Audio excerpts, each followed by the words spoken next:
आपके साथ मैं हूं जासमिन शर्मा। हेडलाइंस के बाद बात खबरों की करते हैं। शुरुआत करेंगे जम्मू के उधमपुर से मिल रही बड़ी खबर के साथ, जहां के बसंतगढ़ में सेना का तलाशी अभियान बड़े पैमाने पर जारी है। कल शाम यहां पर एनकाउंटर हुआ था। मुठभेड़ के बाद माना यह जा रहा है कि आतंकी घने जंगलों में भाग गए हैं और एक बार फिर से पीर पंचाल की उस रेंज में बसंतगढ़ में सेना का तलाशी अभियान लगातार जारी है। कल शाम यहां पर एनकाउंटर हुआ था, जिसके बाद से ही लगातार बड़े पैमाने पर यह तलाशी अभियान चलाया जा रहा है। माना यह जा रहा है कि मुठभेड़ के बाद आतंकी घने जंगलों में छिपे हुए हैं, ढोंकों में छिपे हुए हैं और उन्हें ढूंढने के लिए बड़े पैमाने पर यह सर्च अभियान चलाया जा रहा है। बीती शाम यहां पर आतंकवादियों के साथ मुठभेड़ हुई थी। आतंकियों और सेना के बीच मुठभेड़ हुई थी। आपको बड़ी खबर बता रहे हैं, जहां सर्च ऑपरेशन बड़े पैमाने पर चलाया जा रहा है। सुरेंद्र हमारे सहयोगी ज्यादा जानकारियों के साथ फोनलाइन पर जुड़ चुके हैं। जी सुरेंद्र, क्या अपडेट्स मिल रहे हैं? बड़े पैमाने पर सर्च ऑपरेशन यहां पर जारी है। देखिए जिसमें जिस तरह से कुछ दिनों से लगातार जो पहाड़ी इलाके हैं जहां पे डांसिंग फॉग रहती है, फॉग के चलते घुसपैठ करने की कोशिश की जा रही है पाकिस्तान द्वारा, वहां के घुसपैठियों के द्वारा, लेकिन यहाँ की फोर्सेस इसको नाकाम बनाने में काफी साबित अच्छे से हुई हैं, क्योंकि काफी जो बसंतगढ़ की बात करें, पिछले दिनों भी इस तरह की वारदात हुई थी और सिक्योरिटी एजेंसीज ने लगातार सर्च ऑपरेशन वहां पे कंटिन्यू किया था। अभी रात की बात है तो रात को भी ये सर्च ऑपरेशन, रात को फायरिंग के कुछ इंसिडेंट हुए थे, उसके बाद फायरिंग हुई, उसके बाद सर्च ऑपरेशन उस पूरे इलाके में चलाया जा रहा है। लेकिन घना जंगल है और जंगल के चलते वहां पे काफी फास्ट भी रहती है जंगल में, और इस तरह से थोड़ा सा सिक्योरिटी फोर्सेस को काफी डिफिकल्टीज आ रही हैं, लेकिन सिक्योरिटी फोर्सेस लगातार इस सर्च ऑपरेशन में कंटिन्यूटी। सुरेंद्र, कितने किलोमीटर तक का ये पूरा इलाका होगा जिसे कॉर्डन किया गया है, और क्या कुछ इसको लेकर कितनी पुलिस फोर्स तैनात की गई है? क्या कुछ अतिरिक्त पुलिस फोर्स या सेना की तैनाती की भी बात यहाँ पर सामने आई है? देखिए यास्मीन, जिस तरह से ये पहाड़ी इलाका है काफी क्योंकि ये इलाका जो है कठुआ से भी लगता है, उसके बाद भद्रवाह से ये इलाका लगता है, तो तीनों जगहों से इसको घेरबंदी कर दी गई है। और ये घुसपैठी जो हैं, ये मिलिटेंट्स जो हैं, ये बीच में कहीं जंगलों में छुपे हुए हैं। उनका एक ही है कि ना वो कठुआ की तरफ से भाग सकते हैं, ना ही भद्रवाह की तरफ से भाग सकते हैं। सिक्योरिटी फोर्सेस ने काफी इनको घेरा कर दिया गया है। अब कुछ दिनों की बात है, जब कुछ घंटों की बात है कि इनको मार गिराया जाएगा, लेकिन सिक्योरिटी फोर्सेस चैलेंज एक ही आ रहा है कि लगातार जो घना जंगल और दूसरा ढूंढने की वजह से इस तरह का ऑपरेशन करने में काफी डिफिकल्टी सिक्योरिटी फोर्सेस आ रही हैं। ठीक है सुरेंद्र, आप नजर बना के रखें, दोबारा जुड़ेंगे, आपसे जानकारियां लेंगे। फिलहाल के लिए आपका बहुत बहुत शुक्रिया। तो बड़ी खबर आपको बता रहे हैं, जहां उधमपुर में जिस तरह से बसंतगढ़ में सेना का तलाशी अभियान लगातार जारी है, पूरे इलाके को कॉर्डन कर लिया गया है, लेकिन घना जंगल होने की वजह से आतंकवादियों की धरपकड़ में दिक्कतों का सामना करना पड़ रहा है। आगे बढ़ते हैं खबरों में हम। जम्मू कश्मीर के पूर्व मुख्यमंत्री और नेशनल कॉन्फ्रेंस अध्यक्ष डॉक्टर फारूक अब्दुल्ला ने सुरक्षा एजेंसियों पर आरोप लगाया है। उन्होंने कहा कि घुसपैठ की जो कोशिशें हो रही हैं, उसके लिए सुरक्षा एजेंसियां जिम्मेदार हैं। उन्होंने कहा कि सीमा पर हाई अलर्ट के बावजूद इतनी बड़ी संख्या में आतंकी कैसे घुसकर आए हैं, ये बड़ा सवाल है। सारा कुछ मिलता है, ये फोन जो उनके पास है वो भी उन्हीं के खर्चे में चलता है। ये इनको बता सके क्या बात है, तो मुझे बताइए। इतनी फौज है हमारे बॉर्डर पे, मैं नहीं समझता किसी भी मुल्क में ऐसी इतनी फौज होगी। फिर भी ये लोग कैसे आ रहे हैं, ये दवाइयां कैसे आ रही हैं, मिले हुए हैं हमारी बर्बादी के लिए। आगे बढ़ेंगे और फारूक अब्दुल्ला ने अपने बयान पर सफाई देते हुए कहा कि ये किसकी जिम्मेदारी है, मर कौन रहा है। बीजेपी मुझसे नफरत करती है, मैं किसी से नहीं डरता, मैं केवल अल्लाह से डरता हूं। सवाल इस बात का है, ये दवाइयां आती हैं कहां से आ रही हैं? ये जो आज मिलिटेंट्स, मैं समझता हूं ये करीबन 200-300 से कम नहीं होंगे, कैसे आए, कहां से आए? आसमान से तो नहीं गिरे, अभी कैसे ड्रोन से गिराए गए, आए कैसे? भाई कोई तो कोई जिम्मेवार है जो जब ये क्रॉस कर रहे हैं, वो या यहां से कर रहे होंगे, या पंजाब बॉर्डर से कर रहे होंगे, राजस्थान बॉर्डर से कर रहे होंगे, गुजरात बॉर्डर से कर रहे होंगे, कर तो रहे हैं, तो जिम्मेदारी किसकी है? अब मर कौन रहा है? आप देखिए, हमारे कर्नल, मेजर, सिपाही शहीद हो रहे हैं? हमारे लोकल शहीद हो रहे हैं। आखिरकार वतन के लोग ये पूछना चाहते हैं, हो कैसे रहा है? बटालियंस के बटालियंस लगाई हुई हैं, क्या है? और कल अगर यहां लोगों की सरकार भी बनेगी, लोगों की सरकार इसकी जिम्मेदार नहीं होगी, क्योंकि बॉर्डर हमारे सामने, हमारे पास नहीं है, टोटली सेंट्रल गवर्नमेंट के हाथ में है। लेकिन सेंट्रल गवर्नमेंट को जवाब देना चाहिए, नेशन को, उन्हें बोलना चाहिए, हमारे होम मिनिस्टर को, डिफेंस मिनिस्टर साहब को बोलना चाहिए कैसे हो रहा है। वहीं कविंद्र गुप्ता ने फारूक अब्दुल्ला के बयान की निंदा की है। उन्होंने कहा कि फारूक अब्दुल्ला को इस बयान के लिए माफी मांगनी चाहिए। आज फारूक अब्दुल्ला का जिस प्रकार से बयान आया है, बड़ा निंदाजनक है और बड़ा शर्मनाक है। और आज सुरक्षा बलों पर, हमारी सेना पर जिस प्रकार से उन्होंने सवाल उठाया है, इस प्रकार की सोच इनके पिताजी की भी थी। जब पाकिस्तान सेना का समर्थन किया गया 1947 में कबायलियों के नाम से, आज भी इनका ये कहना कि हमारी सेना मिलिटेंट के साथ मिली हुई है तभी बॉर्डर से घुसपैठ होती है। सेना को हम सलाम करते हैं और हमेशा अपनी जान पर खेल करके उन्होंने जम्मू कश्मीर की एकता और अखंडता को बचाया है। उनको इस बयान पर माफ़ी मांगनी चाहिए पूरे देश से, और पूरे देश को इस चीज़ प्रदर्शन करनी चाहिए ताकि इस प्रकार की जो भाषा है। वहीं निर्मल सिंह ने भी डॉक्टर फारूक अब्दुल्ला के बयान की निंदा की है। क्या कुछ कहा है, सुनिए। हमारे साथ अभी बात करने के लिए मौजूद है डॉक्टर निर्मल सिंह। निर्मल सिंह जी, एक बार फिर फारूक अब्दुल्ला ने कंट्रोवर्सी बयान दिया और कहा है कि जो आतंकी हमले यहाँ हो रहे हैं, इनके साथ इंडियन आर्मी मिली हुई है और उसी के बदौलत यहाँ पर आतंकी हमले हो रहे हैं। आप इसे किस नज़र से देख रहे हैं? डॉक्टर फारूक अब्दुल्ला वही फारूक अब्दुल्ला हैं जो मीरपुर में, जब वो इंग्लैंड में रहते थे, मेडिकल का पढ़ाई कर रहे थे, वहाँ अमानुल्लाह खां जो JKLF का अध्यक्ष है, और जो मकबूल भट्ट है जिसको फांसी हुई थी, उसके साथ उसके फोटो, मेरे पास भी फोटो पड़े हैं। इसका माइंडसेट इस प्रकार के लोगों का वही है। और आज वो है, और मतलब हमें शर्म आती है, ऐसा आदमी जो यूनियन मिनिस्टर रहा हो, चीफ मिनिस्टर रहा हो, इस प्रकार की बात जो है, अगर उसने कहा है कि आर्मी के बारे में, तो इससे बड़ी घिनौनी बात और देशद्रोह की बात कोई हो नहीं सकती। उन्होंने ये भी कहा कि जो आतंकवाद के जो फैसिलिटीज़ रहती है, मोबाइल की फैसिलिटीज़ हो या मेडिसिन, वो एजेंसीज यहाँ की उनको प्रोवाइड कर रही है। देखिए, वो बुखला गए हैं, क्योंकि जिस पर तरह से जम्मू कश्मीर के लोगों ने, और ख़ास तौर पर कश्मीर के लोगों ने 3 परिवारों को, अब्दुल्ला परिवार, मुफ्ती परिवार और नेहरू जो है इंदिरा गांधी परिवार को हराया है जम्मू कश्मीर में। एक भी जो कांग्रेस को तो एक सीट नहीं आई, लेकिन अब्दुल्ला खानदान के और महबूबा के दो जो उनके जो थे, क्या नाम, जो रॉयल फैमिली के लोग थे, दोनों हारे हैं। चीफ मिनिस्टर फॉर्मर हारे हैं। तो ये एक मैसेज है, उससे बुखलाए हुए हैं। ऐसे भी उनकी उम्र काफी ज्यादा हो गई है, तो इसलिए वो अनाप शनाप की बातें करते हैं, इसलिए उनकी बात पर जो है ज्यादा लोग कोई ना सीरियसली लेते हैं। ये वही शेख फारूक अब्दुल्ला जो कहते थे जब चीज से यहाँ तो पाकिस्तान कम लोग गए थे, इतनी ज्यादा कहाँ से आ गए।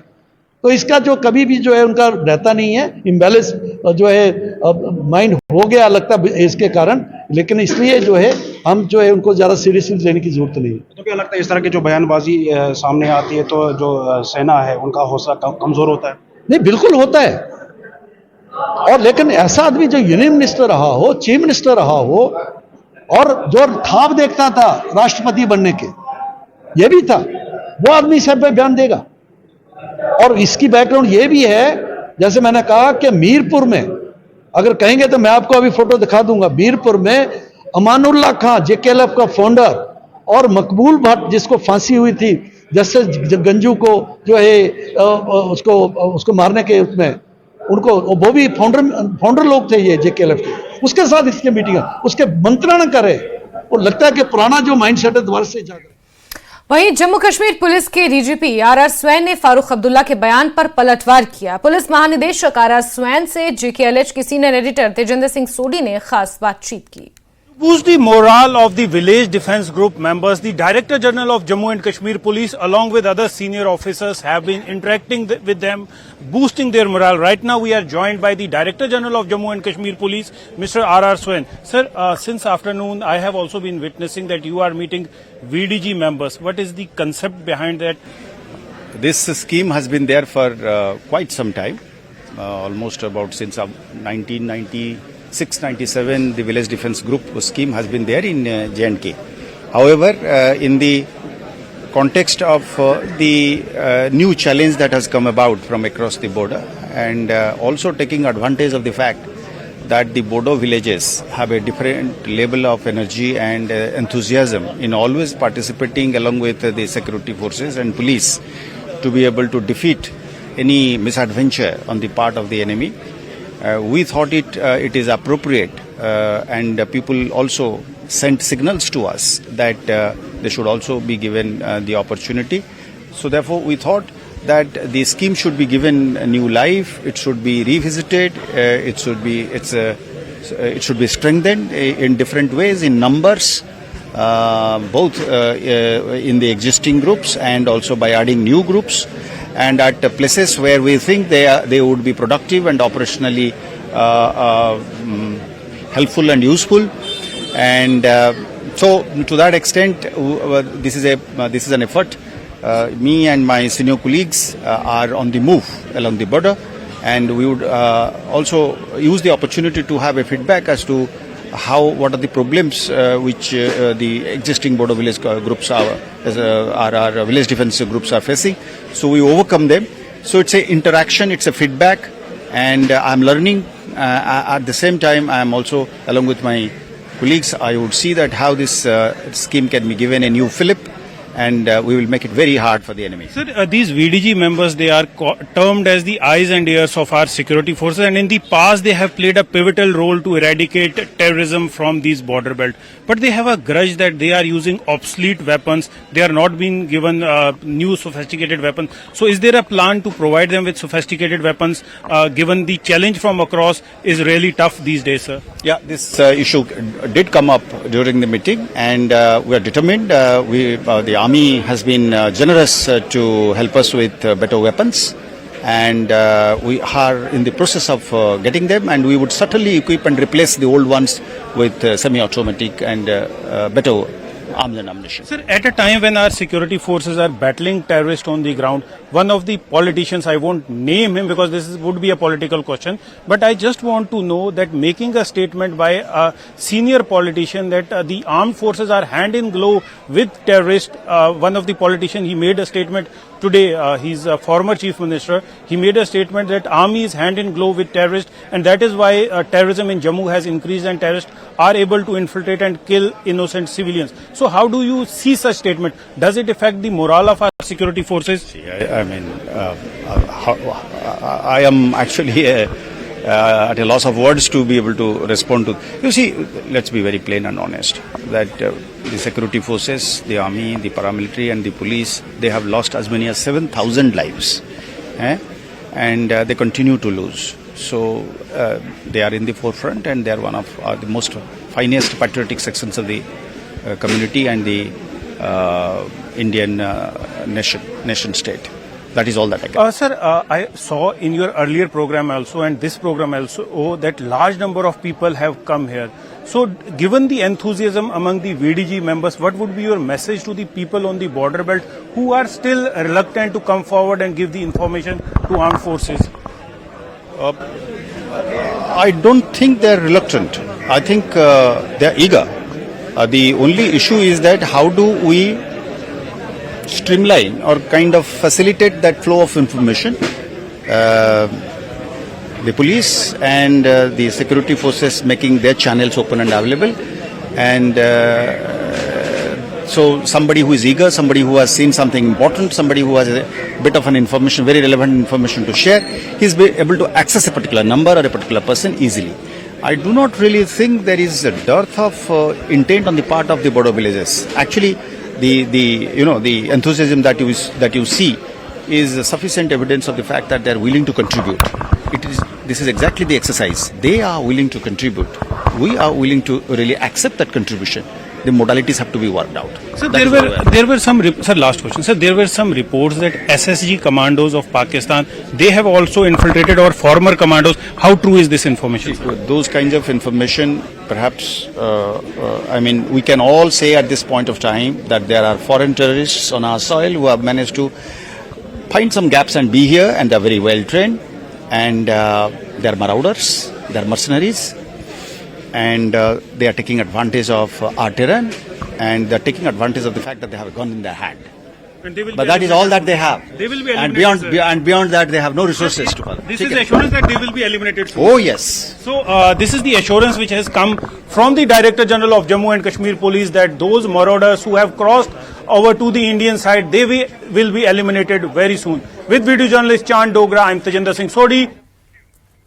आगे बढ़ते हैं और श्रीनगर के शेर कश्मीर इंटरनेशनल कन्वेंशन सेंटर से तिरंगा रैली निकाली गई और इस तिरंगा रैली में पुरुषों, महिलाओं और बच्चों सहित 10,000 से ज्यादा लोगों ने शिरकत की। इस अवसर पर जम्मू कश्मीर के उपराज्यपाल मनोज सिन्हा, कश्मीर के संभागीय आयुक्त विजय कुमार दिदूड़ी, श्रीनगर के उपायुक्त बिलाल मोहिउद्दीन भट्ट और अन्य अधिकारी मौजूद रहे। रैली का समापन श्रीनगर के बॉटनिकल गार्डन में हुआ।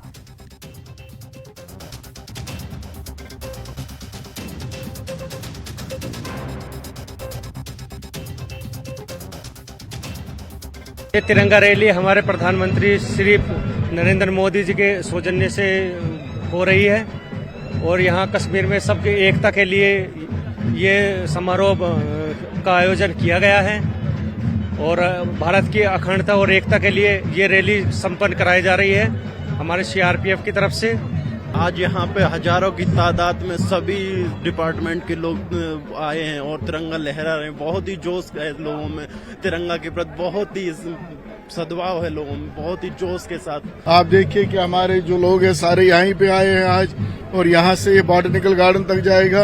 ये बड़ा जोश खरोश के साथ हम सभी लोग ये मनाएंगे और जैसे लास्ट ईयर की तरह इस साल भी बड़े अच्छे और धूमधाम से मनाया जाएगा।